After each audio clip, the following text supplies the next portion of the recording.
to show you every summon that you'll need in Terraria, starting with this. Bruh. If you're not in journey mode already, try finding a living wood tree and search the chests inside. Hello? Anybody down here? No, just me. Okay. Let's go. With the help of this baby bird, go down to the jungle and look for 3 vines, 3 jungle spores, and 12 stingers. These guys suck. Mush the 3 together at an anvil to get yourself a snap-thorn. New whip, let's get it. Now this stage of the game progresses in pretty hard mode or until you get to gold or platinum. Once you've done that, head over to the ice biome and look for these guys. They have a 50% chance of dropping flinks fur, which is kind of weird, but when combined with 10 gold or platinum bars at a workbench, you get the flink stuff, which is still kind of weird. Now to get your next summoner item, summon the Brain of Cthulhu or Eater of Worlds and beat them enough to get 36 ore and 6 samples of scales to get yourself the Deathbringer or Nightmare Pickaxe. Use these to go down to hell and mine some hellstone. Yoink a hellforge and never return it. Mine some obsidian, smelt some bars, and use 17 of them at an anvil to craft the imp stuff. Finally, an actually decent summon. Now it's time to get some summoner armor. Beat the Queen Bee at least twice to get bee wax. Use 30 at an anvil to get bee armor and another 14 to get the hornet staff, your next summon. At this point you have the finch, flinks, imp, and hornet staffs along with the snapthorn. So now it's time to fight fleshy tentacle men. But before you do, beat Skeletron and enter Skeletonville. Find a bewitching table while you're down there because it increases your minion swap by 1. Let's go. Now it's time to fight the Wall of Flesh. And I ran out of reach. Once you beat him, there's a chance he drops a summoner emblem and a firecracker, which is now your first hard mode whip.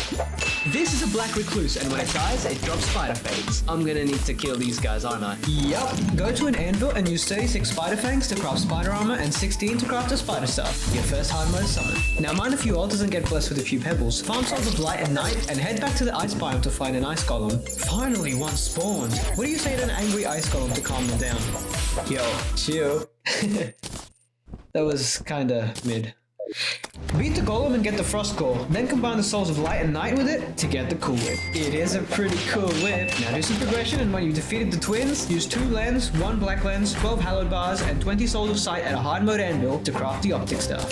When all the mechanical bosses are defeated and you've crafted a hallowed pickaxe, the first thing you should do is use 12 hallowed bars to craft a Durendo. Now you think it's time to fight Plantera, right? Of course, what else would you do? Hell no! Now it's time to spend 50 hours in the jungle, because not only do you have to find Plantera's stupid, dumb bulb, but you also have to eat enough of these plants that definitely won't alter your health at all whatsoever. Now before you fight Plantera, I'd suggest getting a Sanguini staff from fighting the Dread Nautilus. Summon him, fish during a blood moon. What the heck is that thing? He has a 10% chance of spawning and a 50% chance to drop the item upon death. God, that thing was horrible. Now it's time to fight Plantera.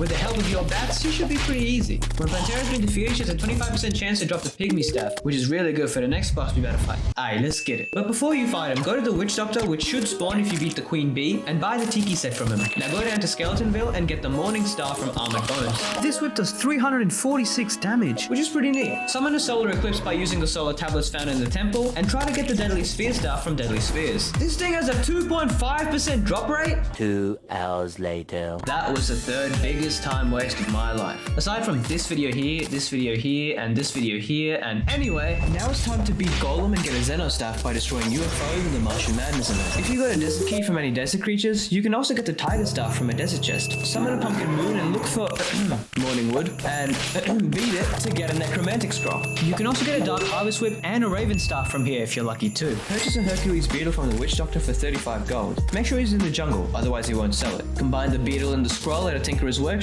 to craft a papyrus scarab. Now summon Empress of Light by killing a prismatic lace wing, and die an absurd number of times. Once you beat her though, check if she drops a kaleidoscope, which is now your new whip.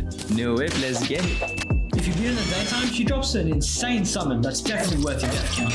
It looks like a sword. Magical swords. Now it's time for the climax of your Terraria summoner journey. The culmination of your hard work and effort. The end game.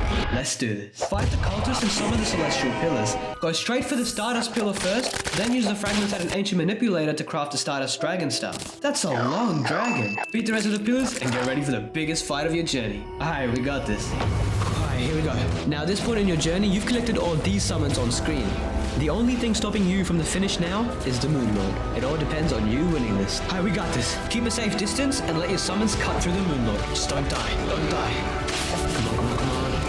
We're getting closer. We're getting closer. A little bit more. A little bit more. Come on, come on, come on. Let's go. Let's go. We're almost done. We're almost done. Let's go. Let's go! And that's game. Let's get it. Now remember, you can always come back and refer to this video as many times as you need. And if you're looking for other quick under 5-minute progression guides for other classes, start with this video here, because it's jam-packed with everything you need to know your entire journey, and it'll make for another epic playthrough.